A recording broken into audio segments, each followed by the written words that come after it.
ಆಮಿಷ ಒಡ್ಡಿ ಮತಾಂತರ ಯತ್ನದ ಆರೋಪ ಕೇಳಿಬರ್ತಾ ಇದೆ. ಬಜರಂಗ ದಳದ ಕಾರ್ಯಕರ್ತರು ಬರ್ತಿದ್ದಂತೆ ಆ ಗ್ಯಾಂಗ್ ಎಸ್ಕೇಪ್ ಆಗಿದೆ. ಈ ಎಲ್ಲಾ ಘಟನೆ ಆಗಿರೋದು ಬೆಳಗಾವಿ ಜಿಲ್ಲೆಯ ಖಾನಾಪುರ ತಾಲೂಕಿನ ಕಕ್ಕೇರಿ ಗ್ರಾಮದಲ್ಲಿ. ಬಡ ಕುಟುಂಬಗಳಿಗೆ ಆಮಿಷ ಒಡ್ಡಿ ಕ್ರಿಶ್ಚಿಯನ್ ಧರ್ಮಕ್ಕೆ ಮತಾಂತರ ಮಾಡುವ ಕೆಲಸವನ್ನ ಮಾಡ್ತಾ ಇದ್ರು. ಗ್ಯಾಂಗ್ ಕಟ್ಕೊಂಡು ಕ್ರಿಶ್ಚಿಯನ್ ಧರ್ಮದ ಪ್ರಾರ್ಥನೆ ಸಲ್ಲಿಸುವ ವಿಡಿಯೋ ಸರಿಯಾಗಿದೆ. ಬಜರಂಗ ದಳದ ತರಾಟೆಗೆ ತೆಗೆದುಕೊಳ್ತಾ ಇದ್ದಂತೆ ಅಲ್ಲಿನ ಆರೋಪಿಗಳು ಕಾಲ್ಕಿತ್ತಿದ್ದಾರೆ.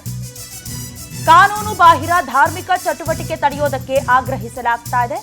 ಘಟನಾ ಸ್ಥಳಕ್ಕೆ ನಂದಗಡ ಪೊಲೀಸರು ಭೇಟಿ ನೀಡಿ ಪರಿಶೀಲನೆ ಮಾಡುವ ಕೆಲಸವನ್ನ ಮಾಡಿದ್ದಾರೆ. ಬಹಳಷ್ಟು ಕಡೆ ಈ ಒಂದು ವಿಚಿತ್ರವಾದಂತ ವರ್ತನೆ, ಅದು ಯಾವ ಸಂತಸಕ್ಕೋ ಅಥವಾ ಎಲ್ಲಿಂದ ಡೊನೇಷನ್ ಬರುತ್ತೋ ಇಷ್ಟು ಜನರನ್ನ ಮತಾಂತರ ಮಾಡಿದ್ರೆ ಎಲ್ಲವೂ ಕೂಡ ನಿಗೂಢ. ಆದ್ರೆ ಅಲ್ಲಲ್ಲಿ ಬಡ ಜನರನ್ನ ಅಥವಾ ಬಡತನವನ್ನ ಟಾರ್ಗೆಟ್ ಮಾಡಿಕೊಂಡು ಮತಾಂತರ ಮಾಡಿಸಿಕೊಳ್ಳುವಂತ ಬಹಳಷ್ಟು ಉದಾಹರಣೆಗಳನ್ನ ಗಮನಿಸಿದೀವಿ. ಅದೇ ರೀತಿಯಾಗಿ ಬೆಳಗಾವಿಯಲ್ಲೂ ಕೂಡ ಆಗಿರೋದು. ಅಲ್ಲಿಗೆ ಬಜರಂಗ ದಳದ ಕಾರ್ಯಕರ್ತರು ಆಗಮಿಸ್ತಿದ್ದಂತೆ ಎಲ್ಲಿ ಸಿಕ್ಕಾಕೊಂಡ್ಬಿಡ್ತೀವೋ ಅಂತ ಎಸ್ಕೇಪ್ ಆಗಿರೋದು ಗೊತ್ತಾಗ್ತಾ ಇದೆ. ಸದ್ಯ ಬಡ ಕುಟುಂಬಗಳಿಗೆ ಒಂದಷ್ಟು ಹಣ ಕೊಡ್ತೀವಿ, ನೀವು ಮತಾಂತರ ಆಗ್ಬಿಡಿ ಅಂತ ಆಮಿಷ ಒಡ್ತಾ ಇದ್ದಂತ ಘಟನೆ ನಡೆದಿದೆ.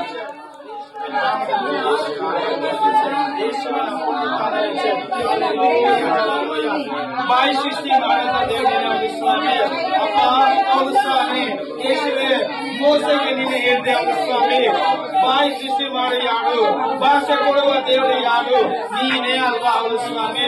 ಸದ್ಯ ದೇವರೇ, ಈ ಬಾಯಿನ ಮಗ ಚೀಲದಲ್ಲಿ ಕೊಡುವ ದೇವ ನೀನೇ ಆಗಿದಿ. ಅಪ್ಪ ನಿಮಗೆ ಸ್ತೋತ್ರ ಸಲ್ಲಿಸ್ತಾ ಇದ್ದೇನೆ. ಎಲ್ಲ ದುರಾತ್ಮ ಶಕ್ತಿ ಯೇಸುವಿನ ನಾಮದಲ್ಲಿ, ಯೇಸುವಿನ ನಾಮದಲ್ಲಿ.